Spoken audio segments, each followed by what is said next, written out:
আমাদের অনন্য স্টোরি সকল প্রকার পার্ট গল্প দেখতে আমাদের চ্যানেলটি সাবস্ক্রাইব করে পাশে থাকা বেল আইকনটিতে ক্লিক করে অল নোটিফিকেশন অন করে দিন। তিন্নির জন্মদিন উপলক্ষে আজ বাড়িতে বার্থডে পার্টির আয়োজন করা হয়েছে।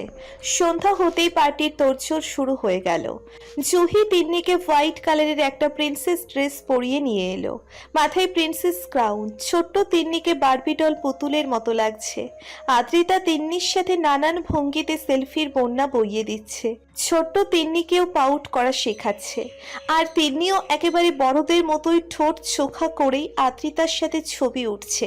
পার্টির মেইন অ্যাট্রাকশন আজ তিন্নি। নিবিড় তিন্নির জন্য বিশাল আকারের 5 লেয়ারের একটা কেক অর্ডার করেছে। রং বেরঙের বেলুন আর ঝিকিমিকি ফেরি লাইটে বাড়ি সজ্জিত। বাড়ির সবাই ড্রয়িংয়ে এসে জড়ো হয়েছে। একটু পরে কেক কাটা হবে। তাসান আর সানভিরাও এসেছে। সানভি সব সময়ের মতোই আল্ট্রা মডার্ন মেকআপের সাগরে নিজেকে চুবিয়ে নিয়ে এসেছে, যদিও ওকে এভাবে সুন্দরী লাগে। অপরাহ্নও এসেছে। নিবিড় তাকে ইনভাইট করেছে। তিন্নির জন্য আনা গিফটটা দিতে এগিয়ে গেল ওর কাছে। তিন্নি তখন তানহার কোলে বসে আছে সোফায়। অপরাহ্ন এগিয়ে গিয়ে তিন্নির সামনে সোফায় বসলো। গিফটটা তিন্নির হাতে দিয়ে মুচকি হেসে বার্থডে উইশ করলো তাকে। তিন্নির সাথে কথা বলার মাঝে সামনের শ্যাম কন্যাকে এক পলকে অবলোকন করে নিল। আজকাল অপরাহ্নের মন কেমন যেন কিশোরদের মতো চঞ্চল হয়ে উঠেছে। এই শ্যামকন্যাকে দেখার কোনো বাহানায় সে হাতছাড়া করতে চায় না। তাই তো নিবিড়ের একবার বলাতেই সে ক্লিনিক থেকেই চলে এসেছে। অপরাহ্নের উপস্থিতি তানহাকেও এমন নার্ভাস করে দিল। চশমার কোণ ঠেলে চোখের নজর লুকাতে ব্যস্ত। সানা ফুপির অনুষ্ঠানে সেদিনের অপরাহ্নের সাথে ওই মুহূর্তের পর থেকে লোকটার প্রতি তার দৃষ্টিকোণ কেমন যেন বদলে গেছে। আজকাল এই লোকটা আশেপাশে থাকলে তার কেমন যেন নার্ভাসনেস কাজ করে, বুকের মাঝে অকারণেই দুরু দুরু করে। তা লোকাতেই তানহার যত সংঘর্ষ। সবাই নানান কথায় ব্যস্ত। ঠিক তখনই দরজা দিয়ে আস্তে আস্তে কেউ বলে উঠল, पब्लिकगण, तुम्हारा ध्यान किधर है? द ग्रेट रवि बाबा इधर है, स्वागत नहीं करोगी? সবাই সামনের দিকে তাকিয়ে রবিকে দেখে আনন্দে প্রফুল্লিত হয়ে গেল। আদ্রিতা অতি উৎসাহে চিল্লিয়ে বলল, ইয়ে মামা। বলতে বলতে ছুটে এলো রবির কাছে। রবি এক হাতে ভাগ্নিকে আলতো করে জড়িয়ে ধরে বলল, কেমন আছে আমার কিউটি পাইটা? বিন্দাস, তোমাকে দেখে আরো ভালো হয়ে গেলাম। কতদিন পর এলে, আমাদের তো ভুলেই গেছো তুমি। কেমন আছো মামা? রবি মুখ করুণ করে বলল, কিউটি পাই, এই মামা না ডাকলে কি হয়? এমন ইয়াং এন্ড ড্যাশিং ছেলেটাকে এভাবে মামা ডেকে একেবারে বুড়ো বানানো কি জরুরি? আমি still bachelor, most wanted bachelor in this country. আরে কতবার বলেছি আমাকে ডিউড বা বাড়ি বলে ডাকো। হাসলো আদ্রিতা। তাসান এগিয়ে এসে বলল, একেবারে ঠিক বলেছেন। দ্য গ্রেট লাভ গুরু রবি বাবাকে মামা বলে ডাকার জন্য তোর কোটি টাকা জরিমানা হওয়া উচিত। আরে উনি আমাদের বাপ, মামাদেরও লাভ গুরু। লাভ গুরুর জয় হোক। লাভ গুরুজি, এই মিসকিনদের উপরেও একটু কৃপাদৃষ্টি করুন। অনাহার অবহেলায় ঝরে পড়েছি আমরা। রবি তার সেই বিখ্যাত স্টাইলে ঋষি মুনিদের মতো করে এক হাত উঠিয়ে বলল, চিন্তা নেই বৎস, রবি বাবা ইজ কামিং নাও। সবার কল্যাণ করবে রবি বাবা। হেসে উঠল সবাই রবির কথায়। সবার সাথে কুশলাদি বিনিময় শেষে নিবিড়ের পাশে এসে বসলো রবি। নিবিড়কে বলল, তা ফরেন ভ্রমণ শেষ হলো বুঝি বৎস? ভাবছি ইতালিতে ও আমার একটা ব্রাঞ্চ খুলবো। নিবিড় হালকা হেসে বলল, ওখানে তোমার ব্যবসা চলবে না বাবা। ওখানকার জেনারেশন এমনিতে অনেক ফাস্ট মিটিংয়েই সব সেরে ফেলে। রবি নিবিড়ের দিকে হালকা ঝুঁকে নিচু গলায় বলল, মনে হচ্ছে অনেক এক্সপেরিমেন্টস হয়ে গেছে ভাগিনা। প্রতি উত্তরে আবারও হালকা হাসলো নিবিড়। কিছুক্ষণ পর তিন্নির মামা জোহান এসে উপস্থিত হলো। জোহান চাকুরির সুবাদে ঢাকাতেই থাকে। ছোট্ট ভাগ্নির জন্মদিনে তাই চলে এসেছে। জোহানকে দেখেই তিন্নি দৌড়ে গিয়ে মামার কোলে উঠে পড়ল। জোহান ভাগ্নিকে কোলে তুলে নিয়ে আদর করতে করতে সবার মাঝে এসে কুশলাদি বিনিময় করলো। জোহানকে দেখে সানভি বরাবরের মতোই আকর্ষিত হলো। জোহান নিবিড়ের মতো অতটা হ্যান্ডসাম না হলেও তার থেকে খুব একটা কমও হ্যান্ডসাম না। উজ্জ্বল শ্যামবর্ণ ছেলেটার মাঝে একটা অন্যরকম চার্ম আছে। সানভি জোহানকে দেখে নিজের পাশে জায়গা করে দিল যাতে জোহান এসে তার পাশে বসে, কিন্তু জোহান তা অদেখা করে সে গিয়ে বসলো আদ্রিতার পাশে। আদ্রিতা ফোনে তার সেলফিগুলো চেক করছিল, জোহানকে সে খেয়াল করেনি। জোহান তিন্নিকে কোলে নিয়ে আদ্রিতার পাশে বসে বলে উঠল, কেমন আছো ওরি? জোহানের কথায় মাথা তুলে তাকালো আদ্রিতা, সৌজন্যমূলক হেসে বলল, ভালো আছি ভাইয়া, আপনি কেমন আছেন? আদ্রিতার ভাইয়া সম্বোধনটা যেন জোহানের মনস্বী হলো না। উৎসুক হাসি মাখা মুখটা হালকা চুপসে গেল তার। জোরপূর্বক হাসি টেনে বলল, এই তো ভালো, তোমাকে আজ অনেক সুন্দর লাগছে এই ড্রেসে, সোনালি কালারটায় তোমাকে মানিয়েছে অনেক। থ্যাংক ইউ, এটা আমার বাবাই পাঠিয়েছে নিবিড় ভাইয়ের কাছে। জোহান আরো কিছু বলতে যাবে তখনই সানভি ওখানে উড়ে এসে বসলো। হাসি মাখা মুখে জোহানকে বলল, কেমন আছেন বিআই সাহেব? আজকাল তো আপনাকে দেখাই যায় না। জোহানের চেহারার হাবভাবে বোঝা যাচ্ছে সে সানভির আগমনে একটু নাখোশ হলো বোধহয়, তবুও ভদ্রতা বজায় রেখে বলল, এই তো ভালো, আসলে কাজের চাপ থাকে তো তাই তেমন আশা হয়ে ওঠে না। তবে আপনাকে কিন্তু আজ খুব হ্যান্ডসাম লাগছে বিআই সাহেব। তিন্নি জোহানের কোল থেকে বলে উঠল, পিপি, তুমি মামাকে বিআই সাহেব বলতো কেন? সানভি তিন্নির গাল টেনে বলল, কারণ উনি আমার বিআই সাহেব হন। তোমার সব মামারা তোমার সব পিপিদের বিআই হবে, বুঝেছো? তাহলে অলি পিপিকে কেন বিআই বলেন না? তিন্নির প্রশ্নে যেন জোহান একটা ভালো সুযোগ পেল। সে আদ্রিতার দিকে তাকিয়ে বলল, হ্যাঁ বেআই সাহেবা, আমি আপনার অত বেআইন হই, আপনি কেন বেআই বলে ডাকেন না? বেআই বলে ডাকলে তো কত ভালো লাগে। বেআই বেআইনের সম্পর্কটা সবচাইতে মজার সম্পর্ক। আদ্রিতা মুচকি হেসে বলল, না ভাইয়া, এসব বিআইন সম্বোধন আমার কাছে কেমন অড লাগে, এসব পুরনো হয়ে গেছে, ভাইয়াই ঠিক আছে। জোহান বেচারা হতাশাজনক নিঃশ্বাস ছাড়ল। হঠাৎ নিবিড় ফট করে উঠে দাঁড়িয়ে উচ্চস্বরে বলল, আমরা আজ বসে বসে রাত পার করার জন্য জড়ো হয়েছি নাকি? আসল কাজ না করলে শুধু শুধু এখানে বসে থেকে আমরা সময় নষ্ট করব না। এটাই করার থাকলে আমি চলে গেলাম রুমে। জুহি তড়িঘড়ি করে বলে উঠল, সে কি, যাবে কেন? তুমি সব আয়োজন করলে আর এখন তুমিই থাকবে না, এ কেমন কথা? এই তো এক্ষুনি কেক কাটিং হবে, এসো সবাই। জুহির তাগিদ দেওয়ায় সবাই কেক কাটিং এর জন্য জড়ো হলো, কিন্তু নিবিড়ের এই হঠাৎ রাগ আদ্রিতার বোধগম্য হলো না। এতক্ষণ তো ঠিকই ছিল, এই লোকটার মতি গতি কিছুই বোঝা যায় না। আদ্রিতা না বুঝলেও ছেলের মনোভাব তানি ঠিকই বুঝতে পারছে। ভয় জমছে তার মনে, ছেলেটা কোনো রকম পাগলামি না করলে হয়। কেক কাটা শেষে সবার মাঝে পিস পিস করে কেটে খেতে দেওয়া হলো। তাসান তো হাজার জনমের ক্ষুধার্ত রাক্ষসের মতো কেকের উপর হামলে পড়েছে। প্রায় অর্ধেক কেক সে একাই সাবার করেও মুখ বেরুচি করে বলছে, না রে অরি, কেক খেয়ে তেমন মজা পাইলাম না, রুচি কমে গেছে বুঝেছিস, রুচির ওষুধ খেতে হবে। ওরি বলল, টেনশন করো না ভাইয়া, তুমি বরং 3 গ্লাস নিম পাতার জুস খাও, দেখবে কেক কেন ওভেন সহ খেয়ে ফেলবে। তুই আমার একমাত্র কলিজার বোন, কত ভাবিস আমার কথা, চোখে পানি এসে গেল। এত সব শোরগোলের মাঝে নুরান নেই। সে কেবল কেক কাটিং এর সময় এসে একটু কেক মুখে দিয়েই চলে গেছে। কেউ আর জোর করেনি, জানে নুরান এমনই। কেক প্রায় শেষ, তানহার হাতে শুধু এক টুকরো অবশিষ্ট আছে। সবাইকে দেওয়ার পর তানিওকে এইটুকু দিয়ে গেছে।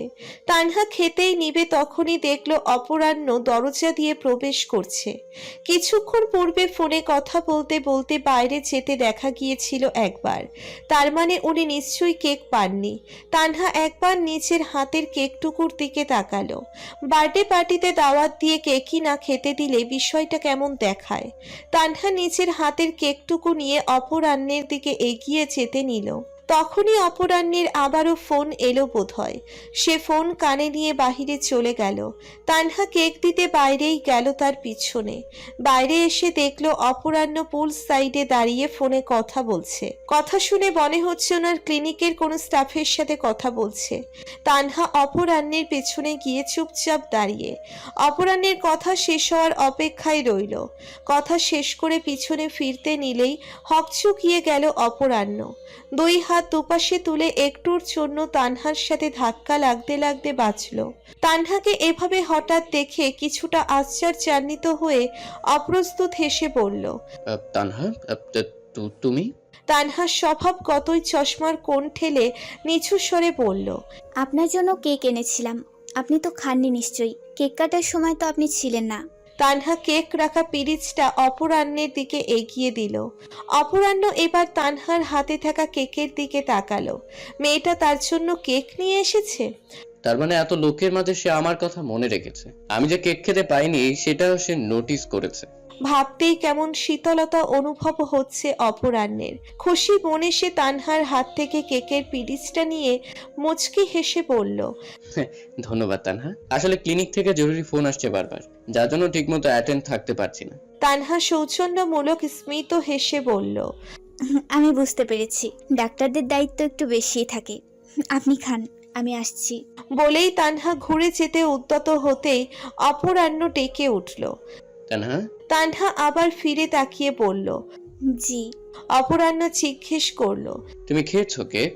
তানহা এবার একটু অপ্রস্তুত হয়ে পড়ল। চশমার কোণ ঠেলে আমতা আমতা করে বলল, হ্যাঁ হ্যাঁ হ্যাঁ, খেয়েছি তো।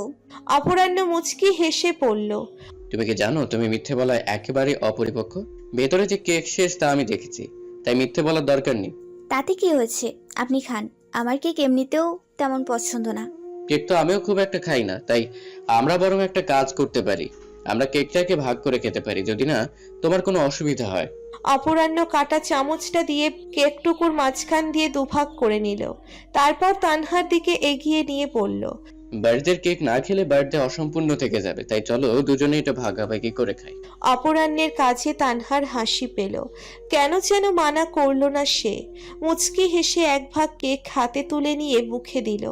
অপরাহ্ন প্রফুল্ল মনে আরেক ভাগ কেক নিজের মুখে তুলে নিল। আজ যেন এই কেকের টুকরোটা অমৃতর স্বাদ দিচ্ছে অপরাহ্নকে। আজ এখানে আসাটা এত লাভদায়ক হবে তা কি জানা ছিল? কেকের পর্ব শেষ করে খেতে বসলো সবাই। আদ্রিতার পাশে যথারীতি নিবিড়ে সে গম্ভীর মুখ করে বসলো। কোথা থেকে হঠাৎ ছুটে এসে জোহান আদ্রিতার উপর পাশে এসে স্থান গ্রহণ করে নিল। বিষয়টা আদ্রিতা সহ বাকিদের মাঝে তেমন প্রতিক্রিয়া না ঘটালেও নিবিড়ের ভেতর যে এটার তুমুল প্রতিক্রিয়া সংঘটিত হচ্ছে তা খাবার সার্ভ করতে থাকা তানি ঠিকই বুঝতে পারছে। নিবিড়ের ধীরে ধীরে কঠিন হয়ে যাওয়া মুখবয়বে তা প্রতীয়মান হচ্ছে। তানির ভয় বাড়ছে ছেলেটা কোনো তুফান না আরম্ভ করে দেয়। খাবার খাওয়ার এক পর্যায়ে জোহান আদ্রিতার উদ্দেশ্যে বলে উঠল, আরে ওরি, তুমি এই চিংড়ি কারিটা ট্রাই করো, দেখো অনেক মজা হয়েছে। বলতে বলতে জোহান এক পিস চিংড়ি চামচে নিয়ে আদ্রিতার প্লেটে তুলে দিল। আদ্রিতা তা ভালো না লাগলেও ভদ্রতার খাতিরে জোরপূর্বক হাসলো। এমনিতেই তার খাবারে অনীহা, তার উপর এমন অযাচিত খাবার পাতে ঢেলে দেওয়ায় মনে মনে বিরক্ত হলো আদ্রিতা। তবে আত্মীয় বলে তার বুঝতে দিল না।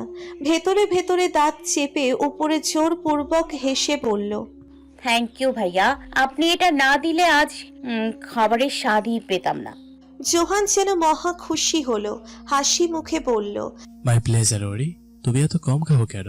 এখনই তো খাওয়ার সময়, বেশি বেশি করে খাবে, বুঝছো?